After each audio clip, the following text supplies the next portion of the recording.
A day in our life sa mga dawang Pilipino na nakatira sa planet Earth. Hello mga baet! So today is April 9, walang pasok dahil holiday. It's araw ng kagitingan ngayon. Early March pa lang ay nagaya na ang katrabaho namin na pumunta sa Mount Panit. Dahil nga iba namin katrabaho ay hikers talaga. Ine-introduce nila ang iba't ibang bundok na kanilang napupuntahan. At isa nga dito ang Mount Panit.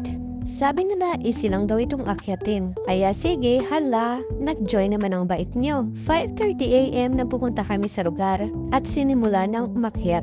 Excited ako siya dahil first time ko talagang makakyat dito. Sa pag-akyat namin sa Mount Panit, ramdam na agad ang bigat ng bawat hakbang ko. Hindi biro ang trail. May mga bahaging matarik, madulas, talagang susubok sa tibay ng katawan at isipan.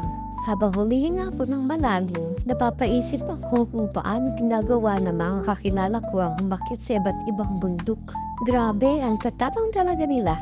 Their courage and determination are truly admirable. Hindi lang ito basta-basta lakas ng katawan, kundi lakas ng loob at ng puso. Share ko lang, dati pa man ay may nag-i-invite na sa aking umakyat at talagang tumatanggi ako o sasabihin ko next time na lang po. Hindi talaga dahil sa ayaw ko, kundi meron akong alindangan sa sarili ko. Hindi dahil sa wala akong interest, kundi talagang nahihiya. Alam ko kasi na mabagal talaga akong umakyat. At iniisip ko na baka maging pabigat ako sa grupo at baka makakos pa akong ng delay dahil sa kabagalan ko. At dahil sa encouragement ng mga bait-lit, na pala yung sinasabing chill lang naman na hindi naman karera ang pag-akyat. At unti-unting nabawasan ang takot ko doon. And as I've said earlier, napao na talaga ako. Hindi dahil sa nagkaroon ako ng confident, hindi dahil pinili kong subukan. Kung maniwala hindi lamang sa kanila, kundi pati sa aking sarili. At doon ko na-realize na hindi mo naman kailangang maging mabilis upang makarating. Hindi mo kailangang makipagsabayan. Ang importante ay umaakyat ka. Hahandahan man, pero tuloy-tuloy. Minsan talaga ang simpleng sige, try ko ay simula ng mga karanasang hindi makakalimutan.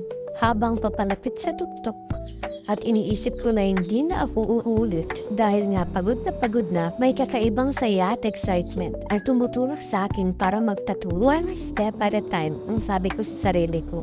At nang marating ko ang summit ng Mount Panit, harang lahat ng pagod ay napalitan ng saya at pagkamangha. The view was absolutely breathtaking. Para kang niyayakap ng kalikasan, mga ganong feeling, malawak na tanawin, sariwang hangin, at ang katahimikan na minsan mulang maranasan sa pang-araw-araw na buhay.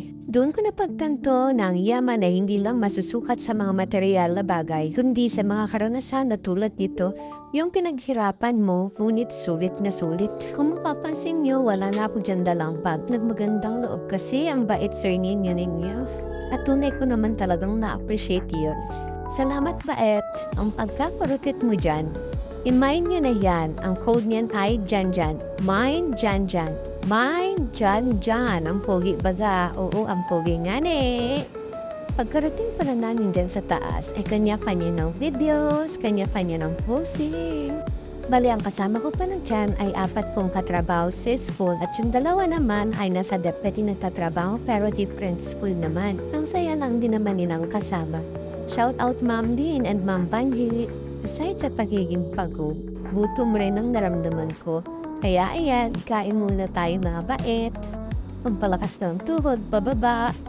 At baka magbulong-bulong na tayo. Parang mas maganda yun, dara-diretso. Char! So after nga namin nakapagpahinga at makakuha ng mga videos and photos, nagpasya na kami bumaba. Habang naglalakad pababa, dala ko pa rin dyan hindi lang ang pagod, kundi pati yung lakas ng loob na unti-unting nabuo. At higit sa lahat, dala ko ang pasasalamat sa inyo mga bae na naniwala sa akin na kahit ako mismo ay natutuda pa rin. Pero nasabi ko sa sarili ko na sa dulo ng pag-akyat, hindi lamang pala bundok ang nalampasan ko, kundi pati ang sarili kong limitasyon. And that's the most beautiful part of that journey. Fast forward, andito na pala kami sa ibaba. Unting pahinga lang ginawa namin dyan, and then diretso na sa next stop. Opo, meron pang susunod. And let me flex again our driver, our tourist guide, our porter. Mind nyo na yan. I'm Janjan. Mabait yan. At dyan, malapit na kami makarating sa next stop. Dito po yan sa Tuaca, Basud. Ang sikat na Lomi House dito sa Basud. Aside sa masarap na lomi at iba-ibang pagkain, napakaganda rin ang kanilang ambience dyan. Talaga naman nakaka-amaze ang view, lalo na sa mga first-timer na katulad ko. From that place, matatanaw mo ang Mount Manresic-Risic o ang tinatawag na Suskong Dalaga. Pinaniniwalang sacred ang bundok na iyan. Pwede ka daw mag-wish kapag andin ka sa lugar na yan. At andito na nga ang aming mga pagkain, mukhang masasarap. At this moment ay talaga naman i-enjoy namin ang mga food. Dito kasi ang naging breakfast and lunch na rin ay tara, kain po tayo! After namin kumain ay dumiretso kami sa sunod na lugar. Hulaan niyo kung saan. We're going to Mampili River. Bale 5 na lang pala kami dyan dumiretso sa Mampili dahil si Ma'am Lynn at Ma'am Banji ay hindi na sumama.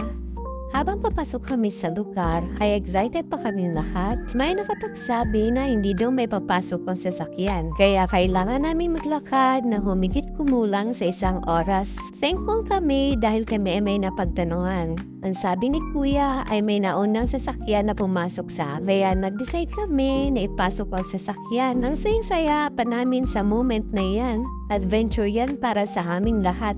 Ngunit habang tumatagal, napapraning na rin kami dahil parang walang katapusan ang daan. Walang kabahayan, walang tao, puro puno. At sa totoo lang, napraning na rin ako. Hindi ko lang masyadong pinapahalata sa mga kasama ko. Ang daming pumapasok talaga sa isip ko dyan. Baka may ganito, may zombie, may aswang, at kung ano-ano pang nilalang. At sa moment na yan, tawa-tawa pa kami. Pero alam ko at ramdam ko na takot na rin sila. Siguro may nag-iisip na balik na lang tayo.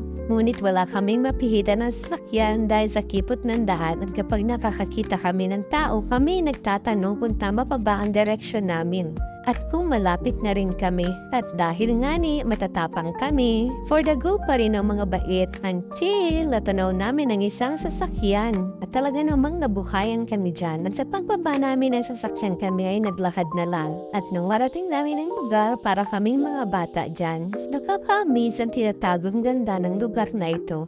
At sa pagbaba namin ay diretso ligo na rin. Napakalamig ng tubig dyan. At napakalinaw. After 2 hours ay nag-decide na rin kaming umakyat. Nagbihis at diretso uwi na. Sa pag-uwi namin ay marami na rin kami nakasabay. At talagang nagsisilakadan lang sila. Kaya thankful kami kay Ma'am Eden dahil may sasakyan siya. Salamat Ma'am Eden sa experience na to. Habang pauwi, ang sabi ni Bait ninyo ay may dadaanan lang kami. Dumaan muna kami sa may resettlement. At meron pa na doon napakagandang view. Matatanaw mo na ang downtown Daet at iba pang bayan. After ng kwentuhan ay bumalik na rin kami sa sasakyan. At dumiretso na nga papunta sa Daet. Pero after umuwi ay nagkayayaan na kumain na yan nga naman ay dumaan muna kami sa Pops F. Doon sa may sangyupan. Hindi halata na napakarami naming nakain dahil sa dinaanan namin maghapon talaga namang kami gutom. After namin kumain talagang diretso uwi na rin. Hinatid pa nga kami ni Ma'am Eden sa may malapit sa amin. Indeed, napakahaba ng araw na ito. Talagang sulit na sulit.